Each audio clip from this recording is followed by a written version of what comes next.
हरे कृष्णा। श्रीमद् भागवत गीता यथारूप अध्याय 4 दिव्य ज्ञान श्लोक संख्या 8। भक्तों का उद्धार करने, दुष्टों का विनाश करने तथा धर्म की फिर से स्थापना करने के लिए मैं हर युग में प्रकट होता हूँ। तात्पर्य: भागवत गीता के अनुसार साधु कृष्ण भावना भवित्य व्यक्ति है। अधार्मिक लगने वाले व्यक्ति में भी यदि पूर्ण कृष्ण चेतना हो तो उसे साधु समझना चाहिए। दुष्ट उन व्यक्तियों के लिए कहा गया है जो कृष्ण भावनामृत की परवाह नहीं करते। ऐसे दुष्ट तथा उपद्रवी, मूर्ख तथा अधम व्यक्ति कहलाते हैं, भले ही वे संसार शिक्षा से विभूषित क्यों ना हो।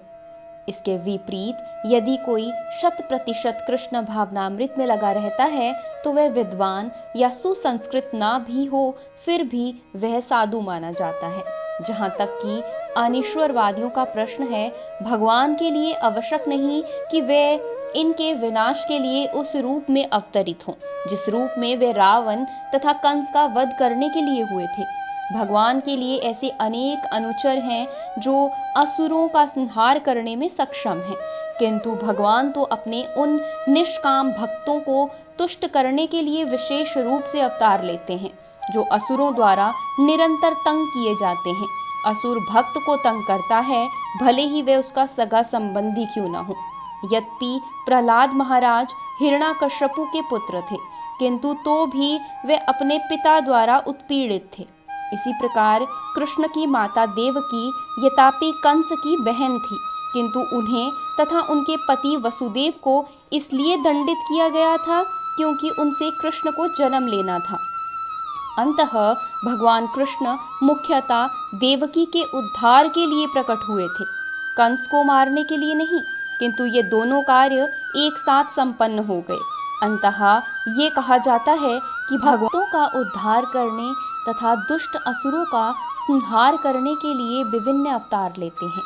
कृष्णदास कविराज कृत्य चैतन्य चरितामृत के निम्नलिखित श्लोकों से अवतार के सिद्धांतों का सारांश प्रकट होता है। अवतार अथवा ईश्वर का अवतार भागवत धाम से भौतिक प्राकट्य हेतु होता है। ईश्वर का वह विशिष्ट रूप जो इस प्रकार अवतरित होता है, अवतार कहलाता है। ऐसे अवतार भागवत धाम में स्थित रहते हैं। जब वे भौतिक सृष्टि में उतरते हैं, उन्हें अवतार कहा जाता है। अवतार कई तरह के होते हैं, यथा पौरुष अवतार, गुणा अवतार, लीला अवतार, शाकत्य वेश अवतार, मानवंतर अवतार तथा युगा अवतार। इन सब का इस ब्रह्मांड में क्रमानुसार अवतरण होता है, किंतु भगवान कृष्ण आदि भगवान हैं और समस्त अवतारों के उद्यगम हैं। भगवान श्री कृष्ण शुद्ध भक्तों की चिंताओं को दूर करने के लिए विशिष्ट प्रयोजन से अवतार लेते हैं, जो उन्हें उनकी मूल वृंदावन लीलाओं के रूप में देखने के उत्सुक रहते हैं। अंततः कृष्ण अवतार का मूल उद्देश्य अपने निष्काम भक्तों को प्रसन्न करना है। भगवान का वचन है कि वे प्रत्येक युग में अवतरित होते रहते हैं। इससे सूचित होता है कि वे कलयुग में भी अवतार लेते हैं। जैसे कि श्रीमद् भागवत में कहा गया है कि कलयुग के अवतार भगवान चैतन्य महाप्रभु हैं, जिन्होंने संकीर्तन आंदोलन के द्वारा कृष्ण पूजा का प्रसार किया और पूरे भारत में कृष्ण भावनामृत का विस्तार किया।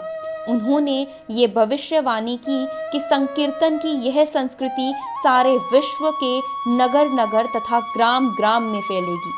भगवान चैतन्य को गुप्त रूप में किंतु प्रकट रूप में नहीं, उपनिषदों, महाभारत तथा भागवत जैसे गुप्त अंशों में वर्णित किया है।